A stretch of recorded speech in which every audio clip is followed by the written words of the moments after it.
A paz do Senhor, meus irmãos em Cristo Jesus. Passando aqui novamente para trazer uma palavra de fé e esperança para esses dias difíceis que todos nós, o povo do mundo inteiro, está passando, né? Mas eu quero dizer para os irmãos que realmente o povo do mundo inteiro está passando mesmo, irmão. Vai passar, só depende de nós, né? E hoje eu quero falar com vocês acerca de um profeta que eu gosto muito de estudar e meditar na sua palavra. É o profeta Amós. O profeta Amós, ele foi chamado pelos escritores como um dos profetas menores da Bíblia, né? Ele era um profeta destemido, apesar de muito simples e rude. Ele não tinha medo de apontar e denunciar as injustiças sociais daquela época, né? Quem que foi Amós? Eu vou contar um pouquinho da história dele para vocês. Chamado pelos escritores, né, como um dos profetas menores. Na Bíblia nós temos 12 profetas, também chamados de menores. Não pela sua estatura, nem pelo seu tamanho, não. Chamados menores, porque escreveram pouco. Seus livros inseridos na Bíblia são de poucas páginas, né? Então os escritores chamaram esses 12, de profetas menores. Se vocês pegarem a Bíblia, abrem Mateus. Aí vocês vão ver, antes de Mateus, vocês vão ver Malaquias, Zacarias, Ageu, Sofonias, Abacuque, Naum, Miqueias, Joanas, Obadias, Amós, Joel e Oséias. Esses são os 12 profetas chamados de menores, porque escreveram pouco na Bíblia. Amós, ele pregou mais ou menos de 750 a 760 anos antes de Cristo. Ele era um homem pobre, humilde, mas não calava diante das coisas erradas que predominavam naquele povo naquela época. Amós morava numa pequena aldeia pelo nome de Tecoa, ao norte de Judá, território de Israel. Hoje, aonde Amós nasceu, faz parte da Palestina, né, do território da Palestina. Amós era pastor de ovelhas, era boiadeiro e era cultivador de sicômoros. Sicômoros é figo silvestre. Sabe esse figo que a gente compra, que a gente planta, que colhe, que a gente faz doce? É o mesmo figo, né?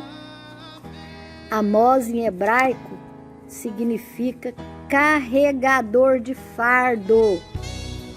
Um nome pequenininho que tem um significado em hebraico tão pesado, carregador de fardo. Amós foi o homem que Deus escolheu para carregar o fardo do pecado do povo de Israel naquela época. Deus não suportava mais o pecado daquele povo. Deus não suportava mais a idolatria. Nessa época, o reinado era de Jeroboão II. Ele reinou mais ou menos de 743 até 783 a.C. Como esse reinado veio de reino muito rico anteriormente, como o reino de Salomão, eles não sabiam, nunca soube o que foi passar uma seca, nunca souberam o que foi passar fome ou qualquer outro tipo de necessidade. Era um reino tão próspero, com tanto ouro e prata, que já não tinham mais tempo para Deus. E o que aconteceu com esse reino tão próspero?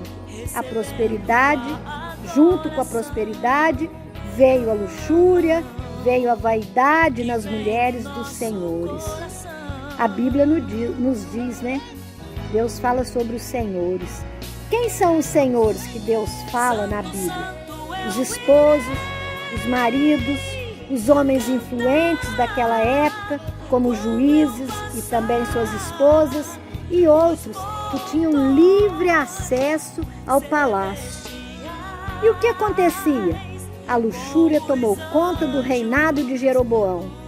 E essa vaidade, essa luxúria, esse ouro e toda essa púrpura acabava oprimindo os pobres, os necessitados.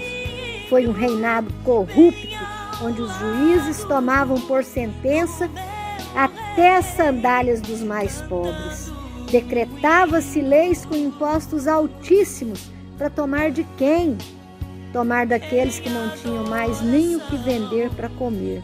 E quando perdiam tudo para o governo da época, aí então aqueles senhores emprestavam dinheiro a juro a eles e acabava assim de enterrar os pobres. E a opressão vinha em cima daqueles que eram desassistidos por aquele reino que só pensava em prosperidade, em ouro, junto com aqueles que moravam no palácio. E Deus, meus irmãos, Deus sempre abominou aqueles que desprezam os que nada têm. As igrejas têm pregado muito o amor ao próximo. Eu acho que um dos maiores pecados que nós cometemos é não cumprirmos o amor ao próximo que Jesus ensinou. Aquele amor que Jesus tinha por todos nós. Naquele tempo, Jesus ensinava o amor ao próximo. E Jesus abominava aquele povo. E a abominação de Deus foi tão grande que ele buscou lá em Tecoa, em Judá, através de visão, Deus falou com Amós. Falou com Amós por quê? Porque ele sentiu em Amós a sua coragem. Amós era corajoso. Amós já confrontava o povo por causa das suas iniquidades. E através de visão, Deus falou com Amós. Amós, sai daqui. Amós morava nessa aldeia lá em Tecoa, em Judá. Atravessa, vai para o lado norte, vai pregar para o povo de Israel, vai dizer a eles que eu castigarei aquele povo se eles não se arrependerem dos seus pecados, se eles não se arrependerem do que eles estão fazendo. Eles não estão respeitando a minha lei. Amós foi chamado por Deus para combater a grande injustiça social que havia em Israel, principalmente na cidade de Samaria. Foi chamar o povo para o arrependimento, foi chamar o povo de Israel, o povo de Deus, para se arrepender. Olha, eu trago essas palavras para o dia de hoje. Sabe por quê que eu transfiro essas palavras para o dia de hoje? Porque Deus é o mesmo de ontem, Deus é o mesmo de hoje, vai ser o mesmo de amanhã. Deus não vai mudar, Ele nunca muda, Ele nunca mudou. Esse é o nosso Deus vivo, é o Deus que faz, que acontece. Esse é o Deus que nós servimos. E naquela época, Ele já abominava a injustiça social. Hoje, também Ele abomina. Amanhã, Ele vai continuar abominando. Naquela época, Deus estava lá cuidando do povo. E hoje, Ele está aqui no meio de nós, cuidando de nós. E o povo, por causa de suas riquezas, esqueceu da sua aliança com Deus, esqueceram das promessas de Deus. Eles sabiam, eles conheciam a lei de Deus, mas as coisas mundanas tomou conta do coração daquele povo. E aí o que eles fizeram? Oprimiram, escandalizaram, se corromperam, quebraram a aliança que eles tinham com Deus e transgrediram a lei de Deus. A palavra transgressão significa, no nosso dicionário, quebra de aliança, quebrar promessa, quebrar compromisso. E Amós foi destemido. Quando ele falava no templo de Betel, ele apontava a injustiça social. Ele era destemido, corajoso. Por isso, Deus deu visão a ele e mandou que ele fosse chamar o povo de Israel, o povo de Deus, ao arrependimento. Vocês acham que hoje está sendo diferente no nosso tempo, na nossa época? Vamos analisar nossos governos, a corrupção A gente vendo essa corrupção todos os dias estampado nos jornais, nos telejornais, nas notícias. É diferente do tempo de ontem, daquele tempo atrás? Não, não tem nada diferente. É tudo igual. E o povo? Como que era o povo daquela época e o povo de hoje? O povo está dando prioridade às coisas mundanas. Eles estão quebrando a aliança com Deus, estão se esquecendo da promessa de Deus na vida de cada um de nós. E hoje, naquela época, Deus deu visão a Amós. E hoje, Deus manda os seus homens de Deus, manda os profetas abrir nossos olhos, dizer que nós temos que nos arrepender, porque o tempo já não espera mais. É chegada a época do arrependimento, é chegada a época do conserto com Deus, né? E Amós, qual foi a tarefa de Amós? Qual foi o fardo que Amós carregou? De chamar o povo ao arrependimento. Vocês acham que Amós foi bem recebido pelo povo de Deus? Não foi nada. Ele não foi bem recebido pelo próprio povo de Deus. Um dos sacerdotes da época chamou Amós no particular e disse para ele: volta lá para a sua aldeia, volta para lá, lá é o teu lugar, vai falar isso para o teu povo, porque se você ficar aqui eu vou te matar. E o profeta Amós disse para esse sacerdote: os teus filhos vão morrer. Os teus filhos vão morrer. E não ligou para a palavra daquele sacerdote. Mas os filhos do sacerdote morreram. Vocês vão ver lá na frente, na história de Amós, no livro de Amós, que os filhos foram mortos pelo próprio exército do reino. Então ele não foi recebido lá. Mas ele não teve medo de falar para o povo que Deus mandou ele falar. Ele entregou a mensagem de Deus porque ele era profeta de Deus. E ele sabia que ele tinha que entregar a mensagem de Deus. Mas mesmo assim, o povo continuou pecando. A palavra de Amós confrontava, incomodava, porque ele anunciava o julgamento de Deus. Ele anunciava o castigo de Deus que iria atingir não só as nações do seu povo, mas ia atingir as nações pagãs e a nação do povo de Deus. Será que nós não estamos hoje, a situação que nós estamos passando, o que o mundo está vivendo, será que nós não estamos sendo atingidos também pela ira de Deus, pela abominação de Deus, por esse mundo que não tem amor ao próximo, que a gente só vê injustiça social sendo praticada, até mesmo pelo povo de Deus? Mas o povo de Deus naquela época continuou pecando, porque o povo de Deus estava achando que eles não seriam atingidos. E na realidade, o povo de Deus naquela época era pior do que o povo pagão. E hoje, será que isso mudou? Será que isso é diferente? Ou será que nós estamos do mesmo jeito? O que vocês acham? Uma boa palavra para reflexão, né? E o povo, não acreditando naquilo, por serem povo de Deus, herança de Deus, transgrediam a lei de Deus. A palavra transgressão significa quebrar aliança, quebrar promessa e quebrar compromisso. E eu transferindo isso para os dias de hoje, a gente vai olhando tantas igrejas, cada esquina tem uma igreja. A todo dia se abre uma nova igreja. Mas será que tem homem reto? Será que tem homem destemido igual a Amós, que anda, que pratica as leis de Deus e que tem coragem para confrontar o povo? Tem coragem de jogar na cara do povo o pecado que eles estão praticando?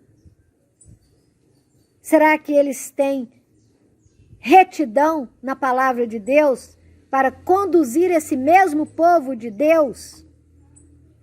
Talvez o povo daquela época não teve o ensinamento correto para cobrar deles o cumprimento da lei de Deus, né? porque eles pecaram demais, através de suas vaidades, de suas luxúrias, da sua riqueza. E hoje não é nada diferente. Hoje não é diferente. Quando encontramos uma igreja que tem verdadeiros homens de Deus, que pregam a palavra genuína, não para ouvirmos o que queremos ouvir, e sim para nos incomodar a fazer o que é certo, para nos confrontar sobre o caminho que nos leva à nossa salvação, para nos ensinar que o caminho que nos leva a perder a nossa salvação é largo, mas que o caminho que nos leva a alcançar a nossa salvação é estreito. Muitas pessoas, muitos irmãos, não gostam de ouvir esse tipo de pregação. Não voltam mais na igreja, trocam de igreja, Isso a gente vê todos os dias.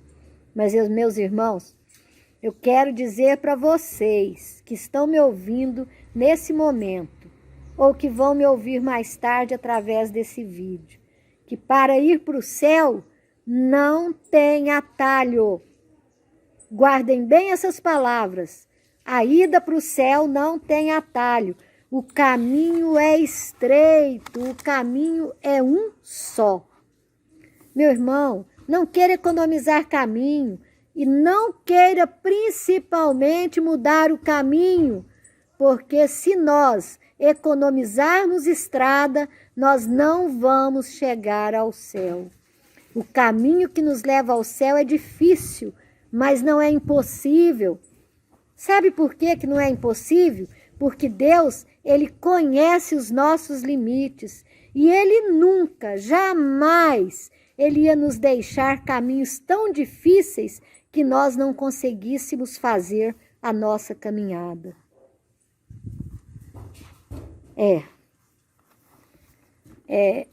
Eu gosto desse Amós, eu gosto de gente destemida, eu gosto de gente, que não tem vergonha, que tem coragem de pregar a palavra de Deus, a palavra genuína, a palavra que não passa a mão na cabeça de ninguém, a palavra que ensina o certo e o errado.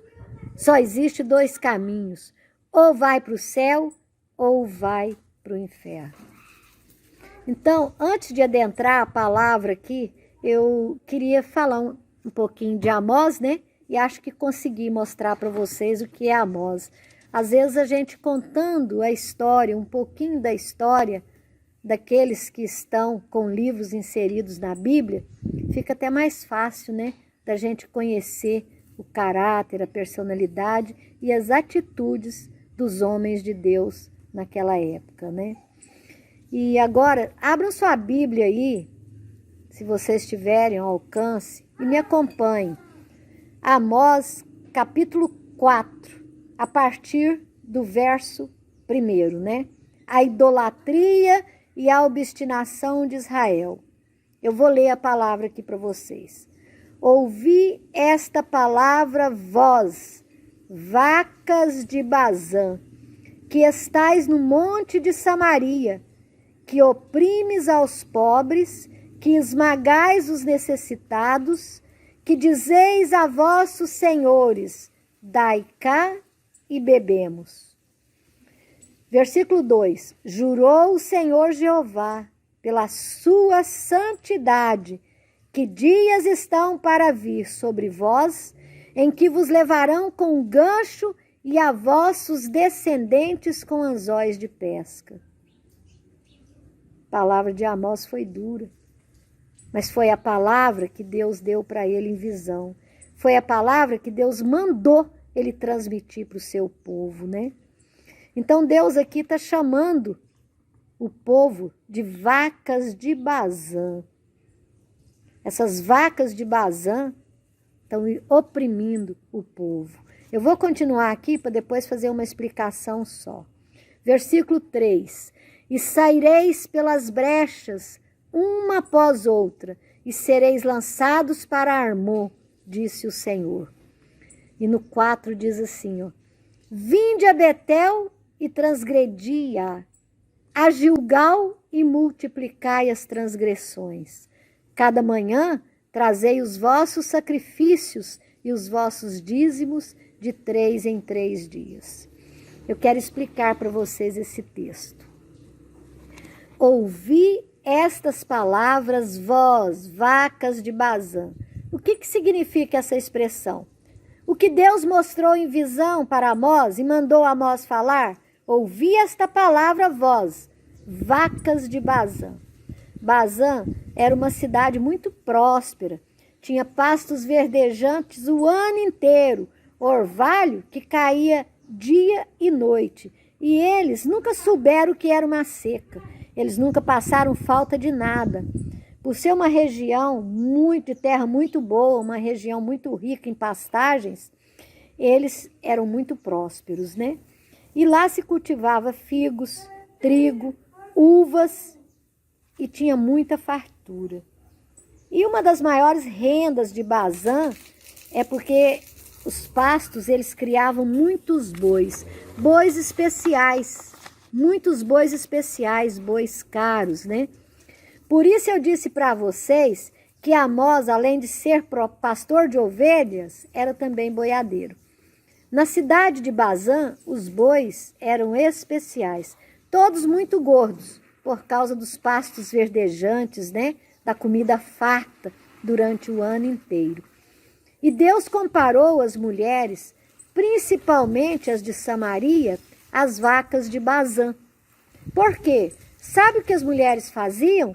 Mandavam seus maridos usar da influência que eles tinham, a influência palaciana, porque eles transitavam dentro do palácio, e elas mandavam seus maridos tomar o que o povo tinha. Em palavras mais simples, toma lá e dá cá. Tomava através de quê? Através de impostos, através de sentenças maldosas por meio de seus maridos juízes. E cada vez mais eles oprimiam o povo pobre, através de seus maridos e de seus mandos à população daquele povo. E Deus disse, ouvi estas palavras, vós, vacas de Bazã.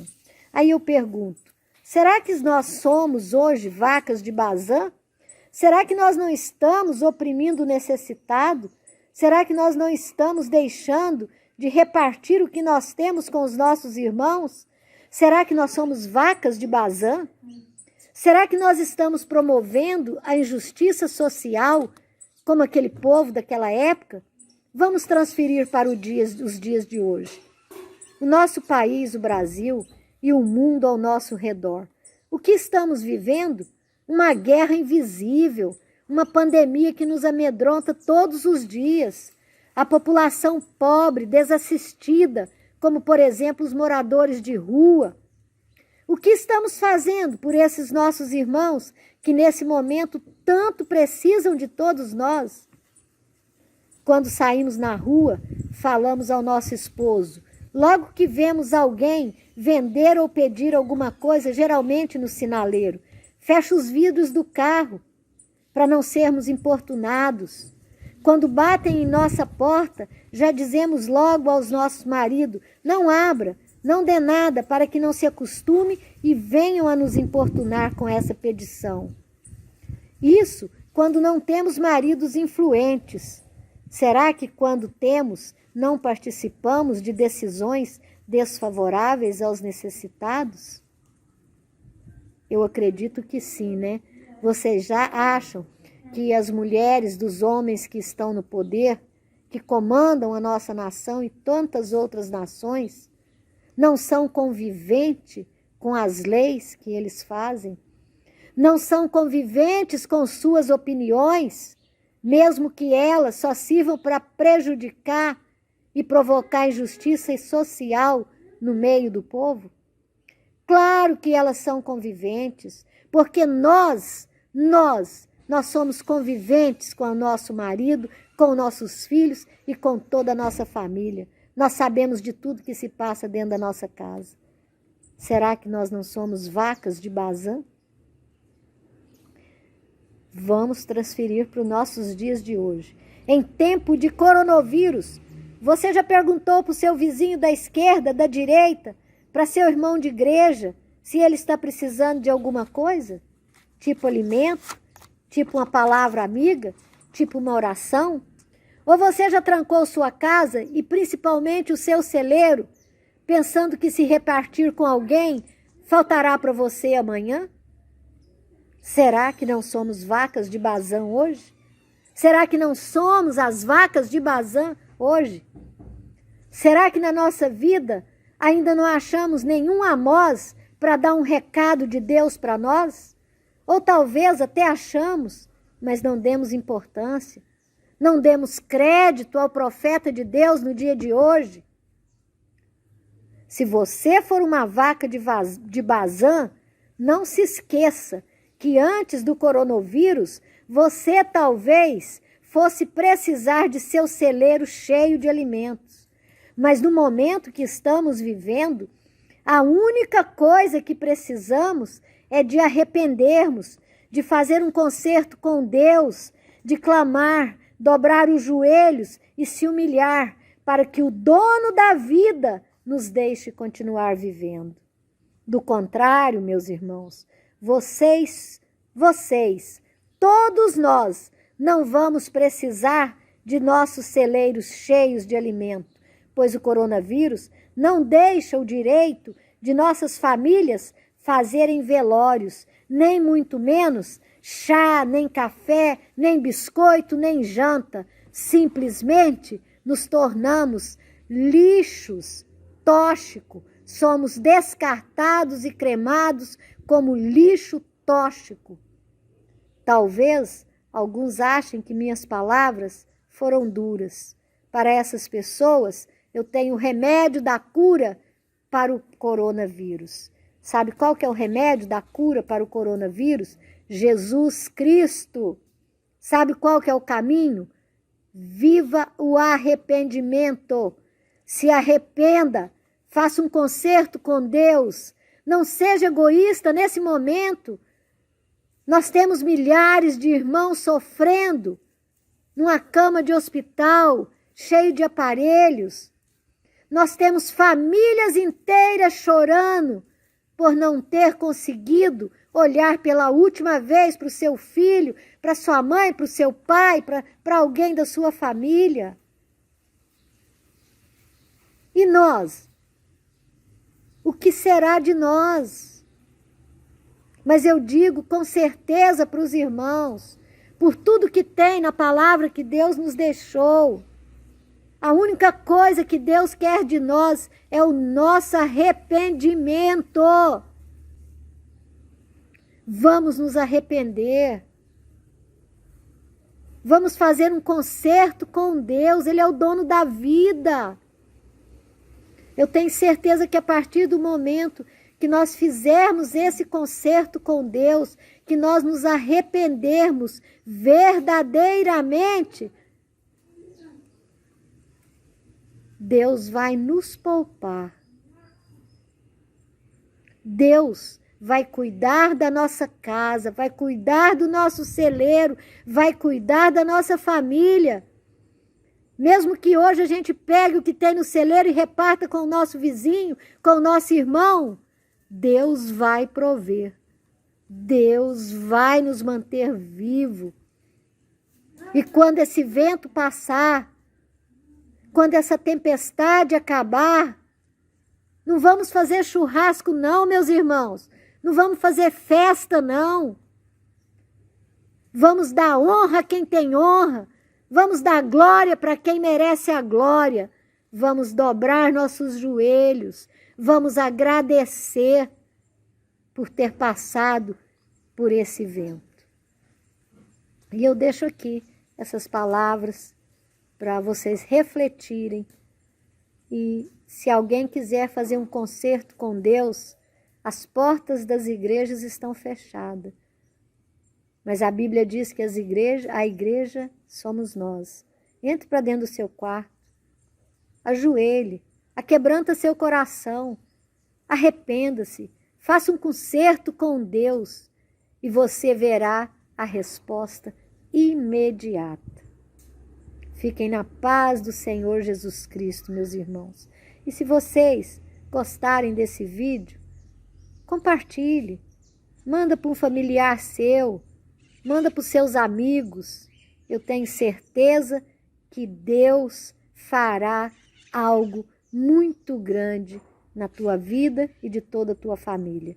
Arrependa-se. Aquieta, te acalma, me dá glória, pois eu já me levantei por te tranquilizar. Faz a obra, pois quando me levanto é só pra agir. Canta no meio do vale, no meio da tempestade. Canta dentro da fornalha, pois contigo eu sou. O segredo pra vencer é só louvar o meu nome, pois aonde tu louvar, recebo teu louvor. É tu cantando, adorando e eu trabalhando. É tu cantando, adorando e eu te dando em dobro. É tu cantando, adorando e eu recebendo. É tu cantando, adorando e a guerra vencendo.